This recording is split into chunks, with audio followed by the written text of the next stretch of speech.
அஸ்ஸலாமு அலைக்கும் வரஹ்மத்துல்லாஹி வரகாத்துஹு. அன்பர்களே, ஹுசைன் ரலியல்லாஹு அன்ஹு அவர்களுடைய அந்த மரணத்துல இருந்து நமக்கு கிடைக்க வேண்டிய பாடங்கள் என்ன, அதுல இருந்து அறிந்து கொள்ள வேண்டிய செய்திகள் என்ன அப்படிங்கிற ஒரு சில விஷயங்களை இந்த பதிவுல நம்ம பார்ப்போம். அதை பத்தி பேசக்கூடிய மிக முக்கியமான ஒரு காலகட்டம் இது. காரணம், மொஹரம் மாதம். அந்த மாதத்துலதான் அவரும் அவருடைய குடும்பமும் மிகப்பெரிய ஒரு இக்கட்டான சூழலுக்குள் உள்ளாக்கப்பட்டு மிக திகிலான ஒரு சம்பவத்தின் மூலம் அந்த குடும்பமே நிர்மூலமானது அப்படிங்கிற அந்த ஒரு விஷயத்த நம்ம பார்க்கிறோம். இமாம் ஹுசைன் ரலியல்லாஹு அன்ஹு அவர்களுடைய அந்த மரணம் அது அவருக்கான தண்டனையாக இருந்ததா அல்லது நமக்கான ஒரு தியாகமாக இருந்ததா அப்படிங்கிற அந்த ஒரு மிக முக்கியமான விஷயத்தை தான் நம்ம இங்க பார்க்கணும். இமாம் ஹுசைன் ரலியல்லாஹு அன்ஹு அவர்களுடைய அந்த மரணத்தை பொறுத்த வரைக்கும் இன்னி வரைக்கும் சர்ச்சையான ஒரு விஷயமாவே ஓடிக்கிட்டு இருக்கு. ஏன்னா அதுக்கு ஆதரவு, எதிர்ப்பு அப்படின்னு ரெண்டு தரப்புமே இருந்துகிட்டு இருக்கிறத நம்ம பார்த்துக்கிட்டு இருக்கோம். ஹுசைன் ரலியல்லாஹு அன்ஹு அவர்களுடைய அந்த மரணத்துல இருந்து கிடைக்கக்கூடிய செய்திகளை நம்ம எப்படி புரிஞ்சுக்கிறோம் அப்படின்னு சொன்னா, இரண்டு விதமான கருத்துக்கள் மூலியமாக நமக்கு அந்த செய்திகள் கிடைக்கிறது. ஆட்சிக்கு எதிரான ஒரு கலகத்தில் அவர் ஈடுபட்டார் அப்படிங்கிற ஒரு குற்றச்சாட்டு அவர் மேல வைக்கப்படுது இன்று வரைக்கும். அப்ப ஆட்சியாளருக்கு எதிராக எந்த கிளர்ச்சியும் செய்யக்கூடாது, இஸ்லாத்துக்கு அதுக்கு அனுமதியே கிடையாது அப்படிங்கிற ஒரு ஒரு ஒரு விஷயம் எல்லாம் இந்த இடத்துல ஒரு முன்னுதாரணங்களாக வைக்கப்பட்டு அவருடைய கொலையை நியாயப்படுத்தவில்லை அப்படின்னு சொன்னாலும் அது தவறானது இல்லை அப்படிங்கிற ஒரு கருத்துருவாக்கத்தை இங்க தொடர்ந்து உருவாக்கிக்கிட்டே இருக்கிறத நம்ம பார்த்து கொண்டிருக்கிறோம். ஹுசைன் ரலியல்லாஹு அன்ஹு அவர்களுடைய மொத்த குடும்பமும் அன்றைக்கு ஒரு நாளில் நிர்மூலமாக்கப்பட்டு மானபங்கப்படுத்தப்பட்ட அந்த ஒரு நிகழ்வை இன்று வரைக்கும் அதை யாரும் பெருசா கண்டிக்கல அப்படிங்கிற அந்த ஒரு விஷயத்தையும் நம்ம தொடர்ந்து பார்த்துக்கிட்டே வர்றோம். ஹுசைன் ரலியல்லாஹு அன்ஹு அவர்களுடைய அந்த மரணத்திலிருந்து நாம் கற்க வேண்டிய பாடங்கள் நிறைய இருக்கிறது. காரணம் என்ன அப்படின்னா, சொர்க்கத்துக்கு உரிய இரண்டு தலைவர்கள் அப்படின்னு இறைத்தூதர் நபி ஸல்லல்லாஹு அலைஹி வஸல்லம் அவர்களால் அறிவிக்கப்பட்டவர்கள் ஹுசைன் ரலியல்லாஹு அன்ஹு அவர்களும் அவருடைய அண்ணன் ஹசன் ரலியல்லாஹு அன்ஹு அவர்களும் தான். அப்ப இப்படிப்பட்டவங்க கடைசி காலத்துல தவறான ஒரு வழிக்கு சென்று விட்டார்கள், அதனால் அவர்களுக்கு இந்த தண்டனை கிடைத்தது அப்படிங்கிறது ஏற்புடையது அல்ல. இங்க தவறு செய்தவர்களுக்கு அல்லாஹ் மறுமையில இது எல்லாத்தையும் மன்னிச்சு தலைவர் பதவியை கொடுத்து விடுவான் அப்படிங்கிறது ஏற்புடையது அல்ல அப்படிங்கிறத நம்ம இந்த இடத்துல முதல்ல புரிஞ்சு கொள்ள வேண்டும். ஹுசைன் ரலியல்லாஹு அன்ஹு அவர்களுடைய இந்த மரணத்தை பொறுத்த வரைக்கும் நாம எங்கிருந்து சரி காண முற்பட வேண்டும் அப்படின்னு சொன்னா, எங்கிருந்து இந்த ஆய்வை நாம் மேற்கொள்ள வேண்டும் அப்படின்னு சொன்னா, அவருடைய தந்தை அலி ரலியல்லாஹு அன்ஹு அவர்களுடைய காலகட்டத்திலிருந்து தான் நாம இது வரைக்கும் வர வேண்டி இருக்கிறது, அவருடைய மரணம் வரைக்கும். அதுக்கான காரணம் என்ன? அலி ரலியல்லாஹு அன்ஹு அவர்களுடைய காலகட்டத்தில் ஏற்பட்ட ஒரு மிகப்பெரிய குழப்பத்தின் நீட்சியாகத்தான் ஹுசைன் ரலியல்லாஹு அன்ஹு அவர்கள் கொல்லப்படுகிறார்கள் அப்படிங்கிறத நம்ம நிலைநிறுத்தி கொள்ளணும். அலி அவர்களுடைய ஆட்சி காலத்தில் குழப்பம் நடைபெறல அப்படின்னு சொன்னா, அலி ரலியல்லாஹு அன்ஹு அவர்களுடைய காலகட்டத்தில் குழப்பங்களை எதிர்த்தரப்பு ஏற்படுத்தவில்லை என்றால் ஹசன் ரலியல்லாஹு அன்ஹு அவர்களுடைய உயிர் பிரிந்திருக்காது, ஹுசைன் ரலியல்லாஹு அன்ஹு அவர்களுடைய உயிர் பிரிந்திருக்கிறாது, அதாவது கொலை மூலியமாக. அப்ப ஒரு மிகப்பெரிய பிரச்சனைக்கு காரணமாக யார் இருந்தாங்களோ அவங்கள விட்டு இங்கே வரலாறு சர்ச்சையாகவே மாறிக்கொண்டிருக்கிறது அப்படின்னு சொல்லும் பொழுது நமக்கு ஒரு விஷயம் இந்த இடத்துல புரியுது. என்ன அப்படின்னா, வரலாறு அப்படிங்கிறது வெற்றி பெற்றவர்களுடைய கண்ணோட்டத்தில் தான் எழுதப்படும் அப்படிங்கிறது. அங்க அலி ரலியல்லாஹு அன்ஹு அவர்களை தந்திரத்தால் வீழ்த்தி, நயவஞ்சகத்தால் வீழ்த்தி ஆட்சிக்கு வந்தவர்களுடைய கண்ணோட்டத்தில் தான் வரலாறு எழுதப்படுகிறது.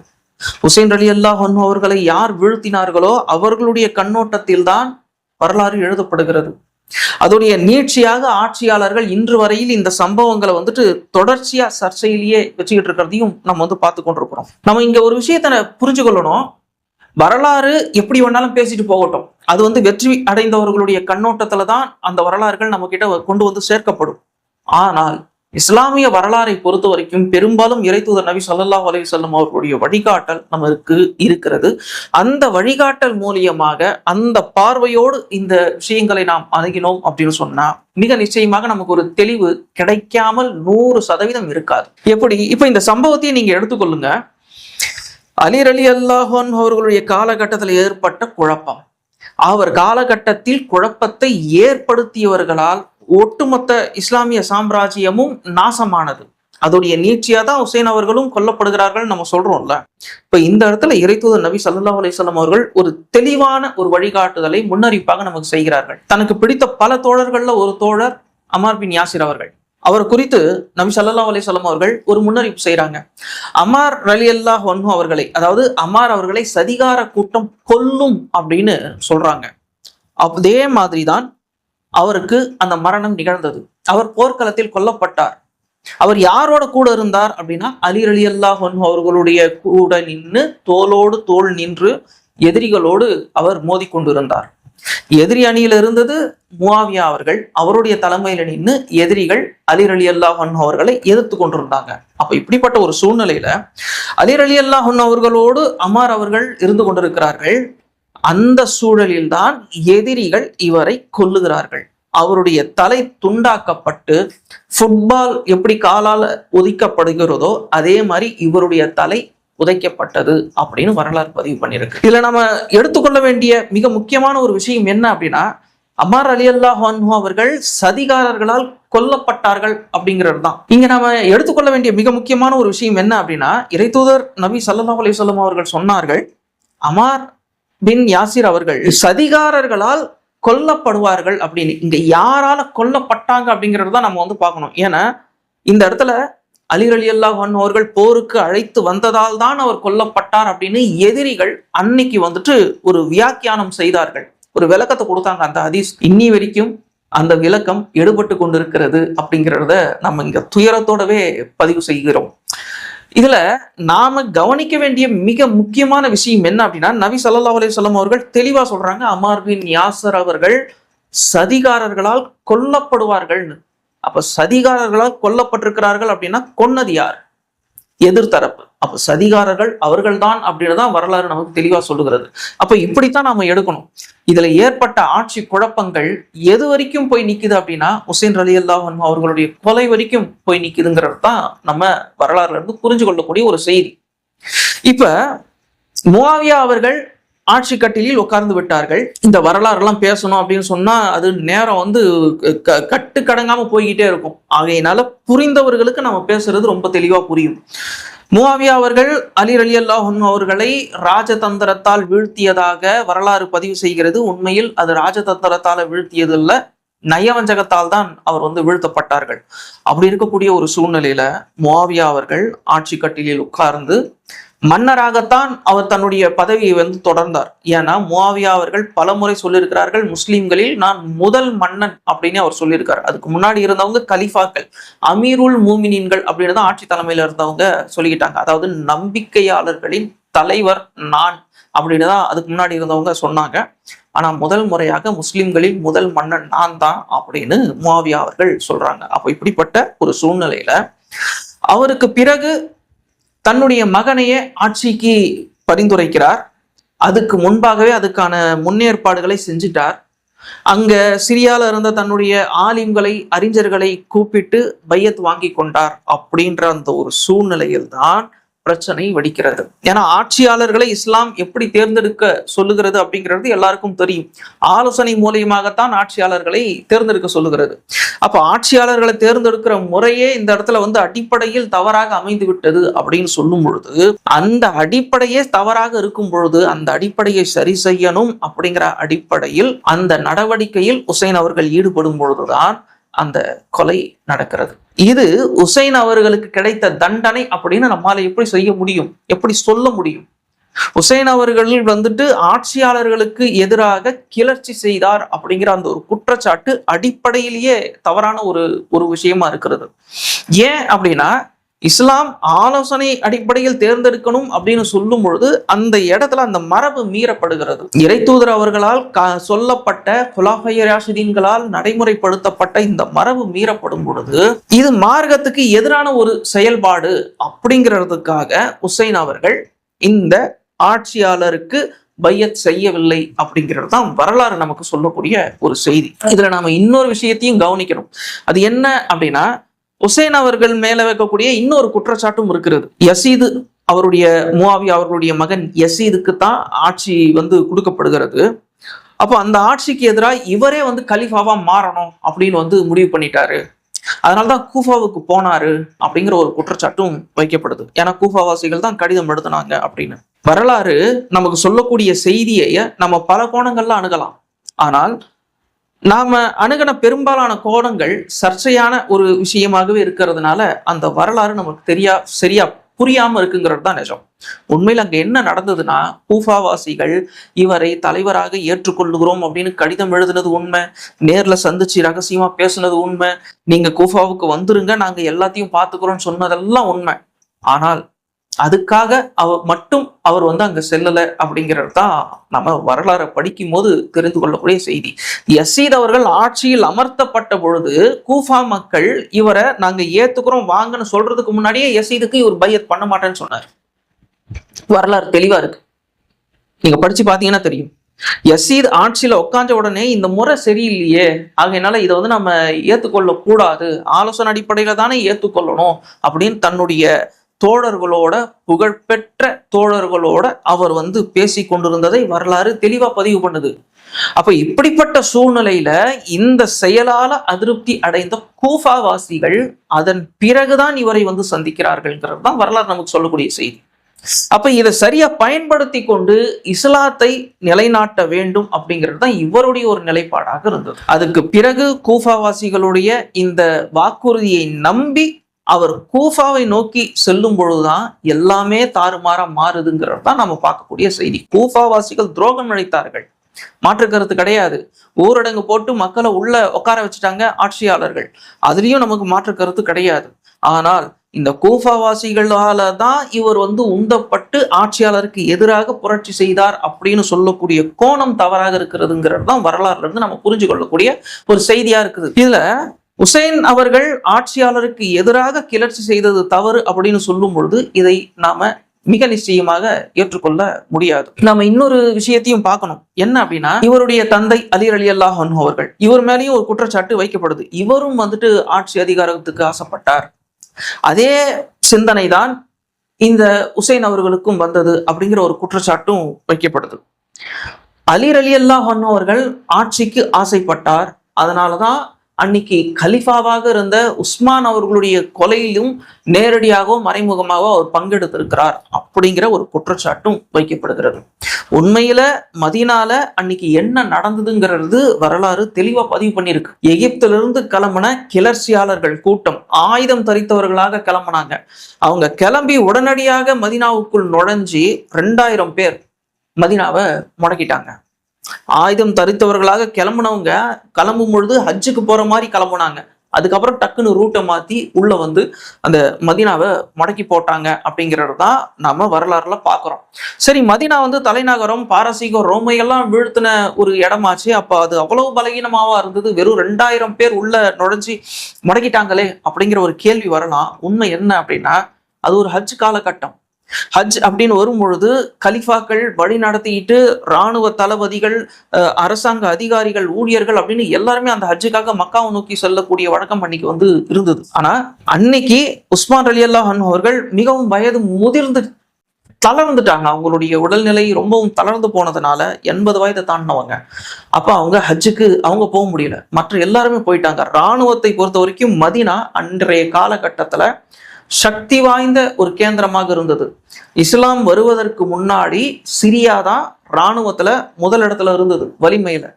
ஆனால் இஸ்லாமிய தலைநகரமாக மதீனா உருவெடுத்த அந்த காலகட்டத்துக்கு பிறகு சிரியாவை விடவும் வலிமையான ஒரு இராணுவ கேந்திரமாக இந்த மதீனா இருந்தது. அதுக்கப்புறம் தான் சிரியாவே. அப்படிப்பட்ட சூழ்நிலையில அவ்வளவு வலிமையான ஒரு மதீனா, ஆனால் ஹஜ் காலகட்டம் அப்படிங்கிறதுனால அங்கிருந்த படைகளும் இராணுவ தளபதிகளும் அரசாங்க அதிகாரிகள், ஊழியர்கள்னு எல்லாரும் பல பேர் 90% பேர் ஹஜ்ஜுக்காக போயிட்டாங்க. இறை தூதருடைய மனைவிமார்கள்ல ஒருத்தர் கூட அங்க இல்லை அப்படிங்கிறத நம்ம பாக்குறோம். இதுதான் அன்னைக்கு மதீனால இருந்த சூழல். அப்ப 2000 பேர் கொண்ட ஒரு பெரிய கூட்டம் ஆயுதம் தரித்தவர்களாக மதீனாவை முடக்கினார்கள் அப்படின்னு சொல்லும் பொழுது யாரால என்ன செய்ய முடியும்? அப்ப அந்த கூட்டம் மேலும் என்ன பண்றாங்க அப்படின்னா, இப்ப நம்ம உள்ள சில கோரிக்கைகளை வைக்கிறோம், கூடவே சேர்ந்து இப்ப இருக்கக்கூடிய கலிஃபாவாக இருக்கக்கூடிய உஸ்மான் அவர்களை கொன்று விடுகிறோம். ஆனா அதுக்கப்புறம் தலைமையா யாரை வைக்கிறது, நம்மள யாராவது இங்க உட்காந்தாங்க அப்படின்னு சொன்னா மிக நிச்சயமாக நாம எல்லாருமே கொல்லப்படுவோம் அப்படிங்கிறது அந்த கிளர்ச்சியாளர்களுக்கு தெளிவா தெரியும். அப்ப என்ன பண்றது அப்படின்னு சொல்லும் பொழுதுதான் அலி ரலியல்லாஹு அன்ஹு அவர்கள் தான் கலிஃபாவா இருக்க தகுதியானவர்கள், அவரை உட்கார வச்சுட்டு நம்ம எஸ்கேப் ஆயிடலாம் அப்படின்னு வந்து அவங்க நினைக்கிறாங்க. இப்பதான் அலி அவர்களை இந்த வலைக்குள்ள அவங்க இழுக்கிறாங்க. அலி அவர்களை நாம கலிஃபாவாக உட்கார வைக்கணும் அப்படின்னு தன்னிச்சையாக அலி அவர்களை கேட்காமல் கலக்காமல் ஆலோசிக்காமல் இவர்கள் அறிவிக்கிறார்கள்ங்கிறது வரலாறுல அவ்வளவு தெளிவா நம்ம பார்க்க முடியுது. இது எதுக்குமே பொறுப்பாகாத அலி அவர்களை நம்ம எப்படி பார்க்கிறோம் அப்படின்னா, பதவிக்கு ஆசைப்பட்டு உஸ்மானை அவர் கொல்வதற்கு அனுமதித்தார். அலி அவர்களே ரொம்ப தூரம் ஊருக்கு வெளியில இருக்கக்கூடிய ஒரு வீட்டுல போய் உக்காந்துட்டார். நல்லா தெரியுது அவருக்கு நம்ம பேரை மையப்படுத்தி ஒரு சதி வேலை இங்க நடக்குதுன்னு. ஏன்னா அந்த காரிஜிகள் என்ன பண்றாங்க அப்படின்னா, அலி அவர்களுடைய பேரை சொல்ல ஆரம்பிச்சுட்டாங்க. அவர் தான் கலிஃபாவா இருக்க தகுதி, இவருக்கு வந்து எந்த தகுதியும் இல்லை அப்படின்னு அவங்க சொல்ல ஆரம்பிச்சுட்டாங்க. அப்ப அவருக்கு நல்லா தெரியுது நம்ம பேரை மையப்படுத்தி ஒரு வலை பின்னப்படுது அப்படின்னு. தன்னுடைய மகன் ஹசன் அவர்களை பாதுகாப்புக்காக அனுப்புறாங்க. உஸ்மான் அவர்கள் இந்த கிளர்ச்சியாளர்களால கொல்லப்படும் பொழுது ஹசன் அவர்களை மிக கடுமையாக திட்டினார் அலி அவர்கள். என்னதான் பாதுகாப்பு கொடுத்து தொலைச்சிங்க அப்படிங்கிற அளவுக்கு கேட்டார். அப்ப ஹசன் அவர்கள் சொன்னாங்க, இல்ல எங்களால கட்டுப்படுத்த முடியல, மொத்தமா அவங்க உள்ள பூந்துட்டாங்க, அவங்க கொண்டுட்டாங்க, நாங்க என்ன பண்ண முடியும் அப்படின்னு ஹசன் அவர்கள் சொல்றாங்க. இதுதான் அங்க நடந்தது. அதுக்கு பிறகு அலி அவர்கள் பதவியில் வந்து வைக்கப்படுகிறார்கள். யாரால? இந்த புரட்சியாளர்களும் அழிய விட்டா யாரும் இல்லை அப்படிங்கிற ஒரு முடிவுக்கு வர்றாங்க. மற்ற தரப்பை சேர்ந்தவர்களும் அழிய விட்டா யாரும் இங்க உட்கார முடியாது அப்படிங்கிற ஒரு சூழல் உருவாகுது. ஏன்னா அது வரைக்கும் அந்த கலிஃபா பதவியில வந்து உட்காரும் பொழுது பெரிய அளவுல ஒரு கலைவரமோ இந்த ரத்த கலரியோ நடந்ததில்லை. ஆனா இந்த சூழல் ஒட்டுமொத்தமா மாறி இருக்கு. இதுக்கு முன்னாடி இருந்த 3 கலிஃபாக்களும் அந்த பதவியில வந்து உட்காரும் பொழுது ஆலோசனைகள்ல அனல் பறந்தது. இப்ப ரத்தம் ஓடக்கூடிய ஒரு சூழ்நிலை. அப்ப அலி அவர்கள் வந்து உட்கார்ந்தா மட்டும்தான் அந்த மதீனாவும் அந்த சாம்ராஜ்யமும் காப்பாற்றப்படும் அப்படிங்கிற ஒரு நிலையே உருவாயிருந்தது. இதன் காரணமாகத்தான் வேற வழி இல்லாம அலி அவர்கள் இறை தூதரால் விட்டுட்டு போன இந்த சாம்ராஜ்யத்தையும் மார்க்கத்தையும் காப்பாற்றணும் அப்படின்னு அவர் நினைச்சார். அப்ப இது ஒரு நிர்பந்தமாகவே இருந்தாலும் அதை அவர் ஏற்றுக்கொண்டார். ஹசன் அவர்கள் தன்னுடைய தந்தையான அலி ரலியல்லாஹு அன்ஹு அவர்கள்கிட்ட சொன்னதை வரலாறு பதிவு செய்கிறது. நமக்கு இந்த கலிஃபா பதவி வேண்டாம், ரொம்ப பிரச்சனையா இருக்கு அப்படின்னு சொல்லும் பொழுது அலி ரலியல்லாஹு அன்ஹு அவர்கள் சமாதானப்படுத்துறாங்க. அல்லாஹ்வுடைய தீனையும் இந்த சாம்ராஜ்யத்தையும் காப்பாற்றணும் அப்படின்னா வேற வழி இல்லை அப்படின்னு சொல்லிட்டு தான் அங்க வர்றாங்க. இன்னொரு குற்றச்சாட்டு என்ன வைக்கப்படுது அப்படின்னு நம்ம பார்த்தோம் அப்படின்னா, அவருடைய ஆட்சியில வந்து பங்கெடுத்தவங்க எல்லாருமே கிளர்ச்சியாளர்களா இருந்தாங்க. பல பேரு உஸ்மான் அவர்களை கொன்றவர்களாக இருந்தார்கள் அப்படிங்கிற ஒரு குற்றச்சாட்டும் வைக்கப்படுது. அதுதான் நம்ம ஏற்கனவே சொன்னோம், இந்த இடத்துல எல்லாமே நிர்பந்தமாய் போச்சு. 2000 பேர் உள்ள நுழைஞ்சு எல்லா துறைகளையும் அவர்கள் கைப்பற்றி கொண்டார்கள். ஒவ்வொரு துறையும் அவர்கள் கைப்பற்றி கொண்டார்கள். அப்ப அலி அவர்கள் அவர்களை எடுத்த எடுப்பிலேயே நடவடிக்கை எடுத்து தடுக்க முடியாத சூழ்நிலையில இருந்தார்.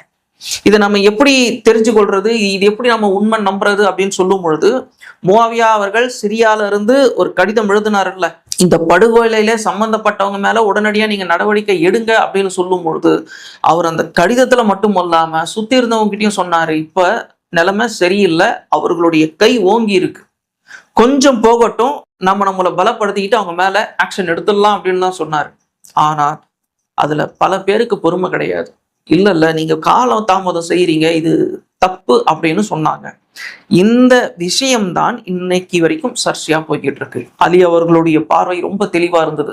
புரட்சியாளர்களுடைய கை ஓங்கி இருக்கும் பொழுது நம்மளால ஒன்றும் செய்ய முடியாது, கொஞ்சம் அவகாசம் கொடுங்க, நம்ம ஆட்களை நம்ம பலப்படுத்திட்டு எல்லாத்தையும் சரிப்படுத்திடலாம்னு சொல்லும் பொழுது அதை சில பேர் ஏற்றுக்கொள்ளவில்லை. இன்னைக்கும் இந்த விஷயம் சர்ச்சையாக போறதுக்கு காரணம் இதுதாங்கிறதையும் நம்ம வந்து தெளிவா புரிஞ்சுக்க முடியும். வரலாறு ஒரு செய்தியை சொல்லுது, அதை பல கோணங்கள்ல பார்த்தாதான் இங்க என்ன நடந்திருக்கு அப்படிங்கிறதையும் நாம புரிஞ்சு கொள்ள முடியும். அதேதான் ஹுசைன் ரலியல்லாஹு அன்ஹு அவர்களுடைய மரணத்திலும் நம்மளுடைய கோணம் பெரும்பாலும் தவறானதாகவே இருக்கிறது. சரி, இவ்வளவு விஷயங்கள் பேசினாலும் கூட ஒரு சந்தேகம் வந்து இருக்கதானே செய்யும். அது என்ன அப்படின்னா, நீங்க இவ்வளவு பேசுறீங்க, இந்த கோணத்தை நம்ம இப்படி பார்க்கணும், அந்த நிகழ்வை நம்ம இப்படி பார்க்கணும்னு சொல்றீங்க, இது வரைக்கும் யாரும் பார்க்கலையா அப்படின்னு நம்ம கேட்கும் பொழுது, பார்த்தவர்கள் பல பேர் இருக்கிறார்கள். அந்த கோணத்தில் வரலாறை சொன்னவர்கள், விளக்கங்கள் அளித்தவர்கள் பல பேர் இருக்காங்க. அதையெல்லாம் நாம படிச்சு நம்மளுடைய அறிவுக்கு உட்பட்ட ஆய்வு செஞ்சுதான் நம்மளும் பேசிக்கிட்டு இருக்கோம். ஆனால் பெரும்பாலும் இது சர்ச்சையாகவே வைக்கப்படுறதுக்கான காரணம் என்ன அப்படின்னு நம்ம பார்க்கும் பொழுது, வெற்றி அடைந்தவர்களுடைய கண்ணோட்டத்தில் தான் வரலாறு எழுதப்படுகிறதுங்கிறது தான் ஒரு பொதுவான விதி. இந்த விதிக்கு இஸ்லாமும் தப்பவில்லை அப்படிங்கிறது தான், இஸ்லாமிய வரலாறும் தப்பவில்லை அப்படிங்கிறது தான் நாம இங்க பார்க்கக்கூடிய விஷயம். அலி ரலியல்லாஹு அன்ஹு அவர்களை சதி செயலால், நயவஞ்சகத்தால் வீழ்த்திய முஆவியா அவர்களுடைய அந்த உமையாவின் கண்ணோட்டம், அந்த உமையா ஆட்சி இருக்குது இல்ல, அவர்களுடைய வெற்றி அடைந்த கண்ணோட்டத்தில் தான் வரலாறு பதிவு செய்யப்படுகிறது. அதனாலதான் பல வருடங்களுக்கு பள்ளிவாசல்லையே குத்பா ஓதும் பொழுது அலி அவர்களையும் அவருடைய குடும்பத்தையும் திட்டி தீர்க்கக்கூடிய வழக்கம் நடைமுறையில் இருந்தது. இதை யாருமே மறுத்த முடியாது. இப்னு உமர் அவர்களுடைய ஆட்சியில தான் இதுல திருத்தம் மேற்கொள்ளப்பட்டு அந்த குத்பாவில் அவர்களுக்காக, அவர்களுடைய குடும்பத்துக்காக, அதாவது அலி அவர்களுக்காகவும் அவருடைய குடும்பத்திற்காகவும் பிரார்த்தனை செய்யக்கூடிய ஒரு நிகழ்வை அவர் உருவாக்குகிறார்கள். அப்ப நாம எப்படி புரிந்து கொள்ள வேண்டும் இந்த நிகழ்வை அப்படின்னு சொன்னாக்கா, முஆவியா அவர்கள் இந்த இடத்துல வெற்றி அடைஞ்சாங்க. அவர்களுடைய கண்ணோட்டத்தில், அந்த உமையாக்களுடைய கண்ணோட்டத்தில் வரலாறு எழுதப்பட்டது. அப்ப அலி அவர்களை கொஞ்சம் தாழ்த்தியும் அவர்களுடைய செயல்பாடுகளை கொஞ்சம் விமர்சனம் பண்ணியும் இந்த வரலாறு பதிவு செய்யப்படுகிறது. அதுதான் தொடர்ந்து இன்னி வரைக்கும் வருகிறது. இப்படி சொல்லும் போது சில பேருக்கு இன்னும் கூட சந்தேகம் வரலாம். சரி, உமையாக்களுடைய ஆட்சியில அப்படி பேசினாங்க, எல்லாம் சரிதான். ஆனா அவர்களுடைய ஆட்சி மொத்தமே ஒரு 80 வருடங்கள் தானே இருந்தது. அதுக்கப்புறம் அப்பாசியர்கள் ஒரு 600 வருடங்கள், அதுக்கப்புறம் உஸ்மானியர்கள் ஒரு 600 வருடங்கள் ஆட்சி செஞ்சாங்கல்ல. இன்னைக்கு வஹாபிகளுடைய ஆட்சி அங்க நடந்துகிட்டு இருக்குது இல்ல, அப்போ அதுல அந்த வரலாற்றை திருத்தி இருக்கலாமேன்னு அங்கதான் மிக முக்கியமான ஒரு விஷயத்த நாம கவனமா அணுகணும். என்ன அப்படின்னா, அலி ரலியல்லாஹு அன்ஹு அவர்கள் போரு களத்தை கண்டது தன்னுடைய ஆட்சி அதிகாரத்திற்காக அல்ல, இஸ்லாமிய ஆட்சியை நிலைநாட்டுறதுக்காக. ஹுசைன் ரலியல்லாஹு அன்ஹு அவர்கள் உயிர் தியாகம் செய்ய துணிந்தது தன்னுடைய ஆட்சி அதிகாரத்துக்காக அல்ல, இஸ்லாத்தை நிலைநாட்டுவதற்காக. ஆனால் இந்த உமையாக்களுடைய ஆட்சிக்கு பிறகு வந்தது அப்பாசியர்களுடைய ஆட்சி. அப்பாசியர்கள் கொண்டு வந்தது மன்னர் ஆட்சி. அப்ப அந்த இடத்துல அலி அவர்கள் விமர்சிக்காமல் எப்படி வரலாற்றை நீங்கள் எழுத முடியும்? கண்டிப்பாக அவருடைய செயல்பாடு விமர்சனத்துக்கு உள்ளாக்கப்பட வேண்டும். ஹுசைன் அவர்களுடைய செயல்பாடும் விமர்சனத்துக்கு உள்ளாக்கப்பட வேண்டும். அதை நீங்க எப்ப நியாயப்படுத்துறீங்களோ அப்பவே பிரச்சனை வெடிக்கும். அதுதான் உஸ்மானியர்களுடைய ஆட்சியிலையும் எந்த விதமான திருத்தமும் மேற்கொள்ளாமல் அப்படியே வந்தது. இன்னைக்கு இந்த வஹாபியர்களுடைய ஆட்சியிலும் இதுதான் நிலைமைங்கிறத நம்ம தெளிவா புரிஞ்சு கொள்ளுகிறோம். அப்ப நாம இதை எப்படி பார்க்கணும் வரலாற்று அப்படின்னா, வரலாறு ஒரு செய்தியை சொல்லுது. அதுல நம்ம பல கோணங்கள் செலுத்தும் பொழுது பல விஷயங்கள் நமக்கு தெரிய வரும், கூடவே உண்மையும் தெரிய வரும். ஹுசைன் அவர்களுடைய மரணம் மிக நிச்சயமாக சத்தியத்திற்கானது. நம்ம ஏன் இதை சொல்றோம் அப்படின்னா, ஹுசைன் ரலியல்லாஹு அன்ஹு அவர்கள் கொல்லப்பட்ட அந்த நாளில் என்ன நடந்ததுங்கிறத நம்ம பார்க்குறோம். குழந்தைகளை கூட எதிரணி விட்டு வைக்கல. அவர்களுடைய பெண்கள், அதாவது நபி ஸல்லல்லாஹு அலைஹி வஸல்லம் அவர்களுடைய நேரடி வாரிசாக இருக்கக்கூடிய பெண்கள் மானபங்கப்படுத்தப்பட்டார்கள் அப்படின்னு வரலாறு பதிவு செய்கிறது. இது போக அந்த குஃபாவுடைய ஆளுநர் ஜியாத், அவருடைய இடத்திற்கு ஹுசைன் அவர்களுடைய தலை கொண்டு செல்லப்படுகிறது. அதை வெட்டி கூட அவங்க எடுக்கல, உசுரோடு இருக்கும் போதே அறுத்தாங்க, வெட்டலை, அறுத்து தான் எடுத்தாங்க. அந்த அளவுக்கு அவங்க தண்டனை கொடுக்குறாங்களாமா. அப்படி கொண்டு போயிட்டு யசீதோடைய முன்னாடி வைக்கும் பொழுது அந்த முகத்தை பார்த்து நக்கல் நையாண்டி செய்ததை வரலாறு பதிவு செஞ்சிருக்கு. இது போக அந்த முகத்தில் குச்சி மாதிரியான ஒரு கூர்மையான பொருள் எடுத்து கண்களை குத்தியதையும், முகத்துல சில பகுதிகளில் வேணும்னே குத்தியதையும் வரலாறு பதிவு செய்திருக்கு. அப்ப இந்த இடத்துல சத்தியத்துக்காக யார் உயிர் நீத்தார்கள், யார் போராடினார்கள் அப்படிங்கிறது ரொம்ப தெளிவா தெரிஞ்சிருக்கு. சரி, இந்த ஜியாத் தான் தவறு செய்யறாரு. இவருடைய அந்த தலைமை ஆட்சியாளர் யசீத், அவர் என்ன பண்ணார் அப்படின்னு நம்ம பார்க்கும் பொழுது, ஹுசைன் ரலியல்லாஹு அன்ஹு அவர்களுடைய அந்த தலையும் இந்த மானபங்கப்படுத்தப்பட்ட பெண்களும் இதே அழுக்குடையிலேயே அங்க கொண்டு செல்லப்படுறாங்க சிரியாவுக்கு. அங்க கொண்டு செல்லப்பட்ட உடனேயே யசீதுடைய பேச்சுக்கள் எப்படி இருந்தது அப்படிங்கிறது வரலாறு தெளிவா சொல்லுது. அவர் ஆணவமா பேசுறாரு. உசேனுடைய அந்த தலையை பார்த்து பேசுறாரு, உன்னுடைய தந்தையை விட என்னுடைய தந்தை சிறந்தவர் அப்படிங்கிறாரு. உன்னை விடவும் நான் சிறந்தவன் அப்படிங்கிறாரு. இவர் இஸ்லாத்தை நிலைநாட்ட உண்மையிலேயே நினைத்திருந்தால் இவ்வளவு கோர சம்பவத்தை நடத்திய தன்னுடைய ஆட்களுக்கு தண்டனை கொடுத்திருப்பார். ஆனால் ஒரு சின்ன கண்டனம் கூட செய்யல. மாறா அவர் சொன்னது என்னன்னா, நான் அங்க இருந்திருந்தா இந்த சம்பவம் நடந்திருக்காது அப்படின்னு மட்டும்தான் சொன்னார். வரலாறு அதை அவ்வளவு தெளிவா பதிவு பண்றதையும் நம்ம பார்க்கிறோம். இதுல இன்னொரு மிக முக்கியமான ஒரு விஷயத்தையும் சொல்லி ஆகணும். என்ன அப்படின்னா, ஹுசைன் ரலியல்லாஹு அன்ஹு அவர்களுடைய கொலைக்கு பிறகு ரொம்ப கோரமான ஒரு சம்பவம் மதீனால நடக்குது. மதீனா தன்னுடைய கட்டுப்பாட்டுக்குள்ள வரல, தான் சொல்றத கேட்கல அப்படின்னு சொல்லும் பொழுது, மதீனாவுக்கு யசீதுடைய ஒரு மிகப்பெரிய படை உள்ள வருது. யசீத் ஒரு உத்தரவு கொடுக்குறாரு, மதீனாவை நீங்க ஜெயிச்சிட்டீங்க அப்படின்னா 3 நாளைக்கு உங்களுக்கு மதீனா ஹலால் அப்படின்னாரு. அதாவது உங்களுக்கு அனுமதிக்கப்பட்டது, என்ன வேணாலும் செய்யுங்க அப்படின்னாரு. அங்க நடந்த அந்த கொடூரமான விஷயங்கள் இன்னைக்கும் அந்த மதீனாவுடைய வரலாறுலயே அதிர வைக்கக்கூடிய ஒரு சம்பவங்களா இருந்தது. மதீனாவை வெற்றி கொண்ட உடனேயே அந்த படைகள் வழக்கமான ஒரு விஷயத்தை செஞ்சது, பெண்களை கற்பழித்தார்கள். எப்பவுமே ஒரு இராணுவம் ஒரு ஊருக்குள்ள நுழைஞ்சு ஜெயிச்சிட்டாங்க அப்படின்னா அவங்க வழக்கமா செய்யக்கூடிய விஷயங்கள் 2. ஒண்ணு கொள்ளை அடிப்பாங்க, இன்னொன்னு பெண்களை கற்பழிப்பார்கள். அந்த 2வது விஷயத்த அவங்க கனகச்சிதமா செஞ்சாங்க.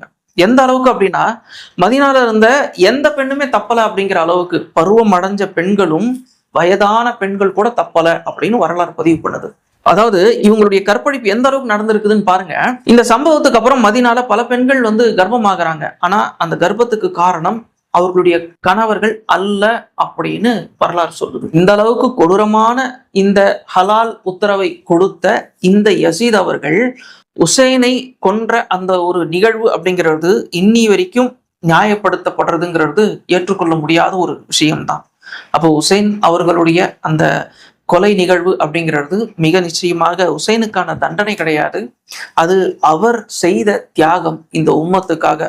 வேணும்னா ஒரு கொலை செய்யப்பட்டதால நமக்கு வேணா தண்டனை கிடைச்சிருக்கு அப்படின்னு சொல்லலாமே தவிர, மிக நிச்சயமாக உசைன் அவர்களுடைய மரணத்தில் நிறைய பாடங்கள் நமக்கு இருக்கிறது. அலி ரலியல்லாஹு அன்ஹு அவர்களுடைய காலகட்டத்தில் ஏற்பட்ட குழப்பத்தின் நீட்சியாக இங்கே ஹுசைன் ரலியல்லாஹு அன்ஹு அவர்கள் கொல்லப்பட்டிருக்கிறார்கள் அப்படிங்கிற ஒரு விஷயத்தை நாம் தெளிவாக தெரிந்து கொள்ள முடிகிறது. அப்ப இந்த சதி செயலில் ஈடுபட்டவங்க யார் அப்படின்னு நம்ம பார்த்தோம் அப்படின்னா, அலி ரலியல்லாஹு அன்ஹு அவர்களுக்கு எதிர்த்தரப்பில் இருந்த அந்த குடும்பம், அந்த குலம், அந்த கோத்திரம் தான் இவர்களுக்கு எதிரான சதி செயலில் ஈடுபட்டு கொண்டிருந்தது அப்படிங்கிறத நம்ம தெளிவா பார்க்கிறோம். ஆக ஹுசைன் அவர்களுடைய அந்த மரணம் நமக்கு ஒரு மிகப்பெரிய படிப்பினை, அது ஒரு தியாகம் தான் அப்படிங்கிறதுல நமக்கு எந்த விதமான மாற்று கருத்தும் இருக்கக்கூடாது அப்படிங்கிற ஒரு விஷயத்தை இந்த இடத்துல நாம சொல்லிக் கொள்ளுகிறோம். இன்ஷா அல்லாஹ் இந்த பதிவு உங்களுக்கு பிடிச்சிருந்தது அப்படின்னு சொன்னா உங்களுடைய நண்பர்களுக்கும் இந்த பதிவு பகிர்ந்து விடுங்க. நம்ம தொடர்ந்து அடுத்தடுத்த விஷயங்களையும் பேசுவோம். அஸ்ஸலாமு அலைக்கும் வரஹ்மத்துல்லாஹி வபரகாத்துஹு. அன்பர்களே.